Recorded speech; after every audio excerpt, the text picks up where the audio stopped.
C'est le Nouveau Testament qui nous fait connaître la Trinité.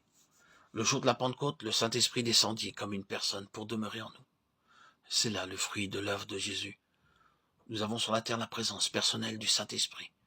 Par Jésus-Christ, seconde personne de la Trinité, le Fils est venu révéler le Père qui demeurait et parlait en lui. De même, l'Esprit, troisième personne de la Trinité, vient à présent révéler le Fils, et par lui le Fils vient habiter et agir en nous. La gloire dont le Père a glorifié le Fils de l'homme, parce que le Fils l'avait glorifié, est donc celle-ci. En son nom et par son moyen, le Saint-Esprit vient habiter personnellement dans le croyant et réaliser en lui la présence de Jésus. Voilà ce que signifient ces mots de Jésus. Celui qui croit en moi n'aura jamais soif, mais des fleuves d'eau vive couleront de lui. Jean 6, 35, 7, 38. L'habitation du Saint-Esprit en nous vient nous révéler la présence de Jésus glorifié. Voilà ce qui seul peut étancher la soif de notre âme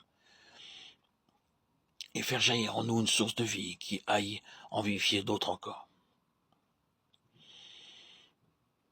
Qui croit en moi, des fleuves d'eau vive couleront de lui. Il disait cela de l'Esprit.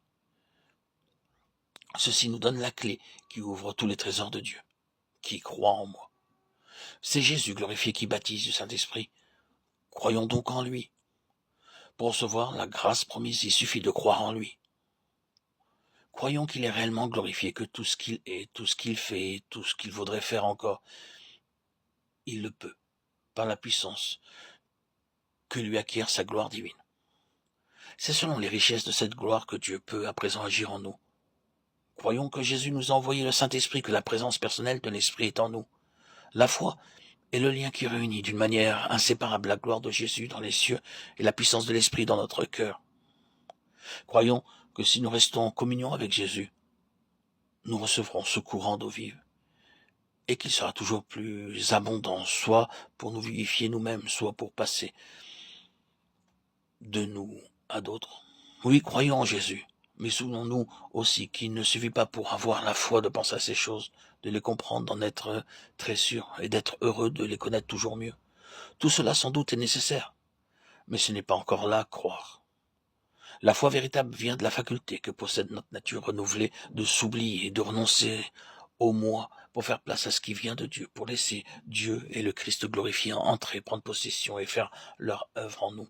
La véritable foi en Jésus nous fait réaliser notre bassesse, garder un respectueux silence, sentir notre pauvreté d'esprit, reconnaître que le moi n'a rien, ne possède rien et que c'est un autre, l'esprit invisible qui est entré pour être en nous, lumière, force et vie. Avoir foi en Jésus, c'est lui faire tranquillement et respectueusement l'entière reddition de tout notre être, avec l'assurance que si nous comptons sur lui, il répandra sur nous ce fleuve d'eau vive. Dans la vie de Jésus, l'humble état de serviteur a précédé l'état de gloire et de roi. Ce fut sa fidélité à remplir ce premier office qui le conduisit à la gloire. Que tout croyant désireux de partager la gloire de Christ commence par suivre son exemple, qu'il renonce à soi-même et l'Esprit viendra au moment voulu révéler en lui la gloire divine. La gloire de Christ fut le fruit de sa mort sur la croix.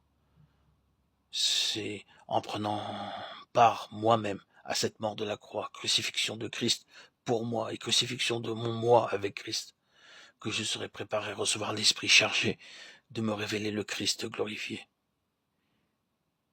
Impossible de me contenter d'impressions passagères pour ce qui concerne la gloire du Seigneur.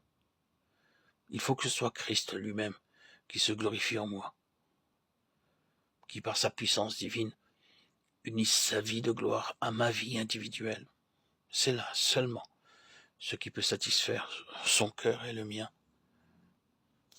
Ici encore, répétons, gloire à Dieu. L'Esprit de Jésus glorifié est en moi.